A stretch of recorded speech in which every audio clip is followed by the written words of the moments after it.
Olá, meu nome é Raquel de Moraes Martins e sou aluna de graduação em Ciências Atuariais da Universidade Federal de São Paulo, campus Osasco.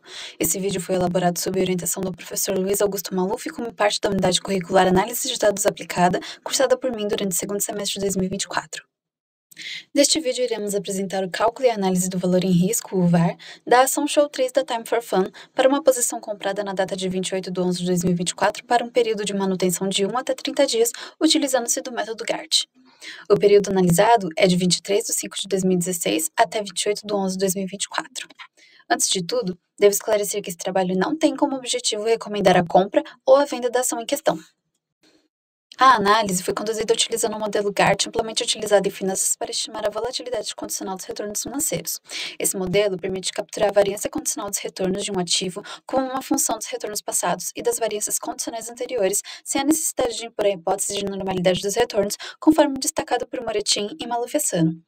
O modelo baseia-se em duas equações principais: a equação dos retornos e volatilidade e a equação da variância condicional.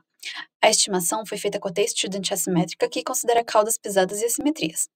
Ajustamos os parâmetros de forma, shape, e assimetria, a skew, para melhorar a aderência aos dados. O VAR, ou valor em risco, é uma medida estatística que quantifica o potencial de perdas máximas em um investimento ou carteira de ativos, considerando um período de tempo específico e um nível de probabilidade definido, conforme destacado por Maluf-Essano. O cálculo do VAR foi realizado a partir das variâncias acumuladas, seguindo três etapas principais. Primeiro, calculamos a soma das variâncias acumuladas, em seguida, obtemos o erro padrão da previsão acumulada, que é a raiz quadrada dessa variância acumulada, e por fim, multiplicamos o erro padrão pelo quantio Q da distribuição desejada, correspondente ao nível de confiança P para determinar o VAR. Os dados foram extraídos do Yahoo Finance, abrangendo as cotações históricas diárias dos preços ajustados do ativo Show 3 SA no período analisado. Para garantir a consistência e completude dos dados, realizamos a filtragem para processamento no software R. O trabalho contou com o suporte das seguintes bibliotecas: FGART, FBasics e YFR, e o uso dessas ferramentas permitiu a implementação eficiente e replicável do modelo GART do cálculo do VAR. Agora vamos para os resultados do trabalho. Falando sobre os dados gerados para cotações e retornos, temos a série histórica da cotação da Show 3 ao longo de 3.113 dias, desde o dia 23/5/2016 até o dia 28/11/2024.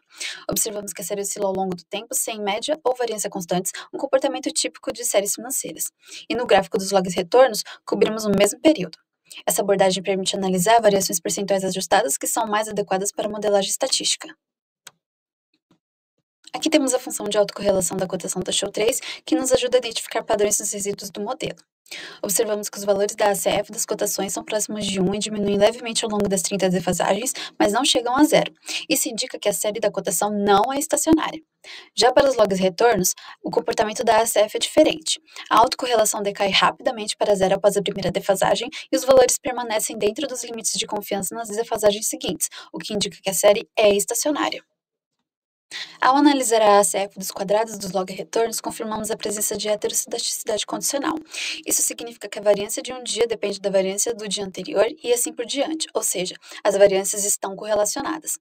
Essa correlação indica que a série apresenta heterossedasticidade condicional, que é um comportamento típico de séries financeiras. Essa confirmação nos permite prosseguir com a modelagem GART, que é adequada para séries com essa característica. O modelo GART-1 foi escolhido por apresentar o menor BIC, indicando o melhor ajuste entre os modelos testados. Os principais parâmetros do modelo são ômega, que é o termo constante da variância condicional, alfa, que mede o impacto dos retornos passados sobre a volatilidade atual, beta, que captura o efeito da volatilidade passada sobre a volatilidade atual, e ao lado temos a equação do GART com os parâmetros estimados. Além disso, utilizamos a distribuição T-Student assimétrica, que permite capturar caudas mais pesadas, que são comuns em séries financeiras, e possíveis assimetrias nos retornos. Os parâmetros estimados são skew, que mede a simetria da distribuição, e shape, que controla o formato da distribuição. Os p-valores, como podemos ver, são menores do que 5%, que é o nível de significância adotado. Isso significa que rejeitamos a hipótese nula de que os parâmetros são iguais a zero. Portanto, os parâmetros estimados são relevantes para o modelo. Para avaliar a qualidade do ajuste do modelo, aplicamos os testes de Erdős-Box aos resíduos padronizados e aos quadrados dos resíduos padronizados. A hipótese nula desses testes é que as K primeiras autocorrelações dos resíduos padronizados são simultaneamente iguais a zero, e a mesma hipótese é aplicada para os quadrados dos resíduos padronizados. Como podemos ver, nas colunas de p-valores, todos os valores são maiores que 5%, que é o nível de significância adotado. Isso significa que não rejeitamos a hipótese nula de que as 10, 15 e 20 primeiras autocorrelações dos resíduos padronizados e dos quadrados dos resíduos padronizados são iguais a zero. Isso indica que o modelo escolhido está bem ajustado, tanto para a modelagem de média quanto da variância, capturando adequadamente a estrutura dos dados.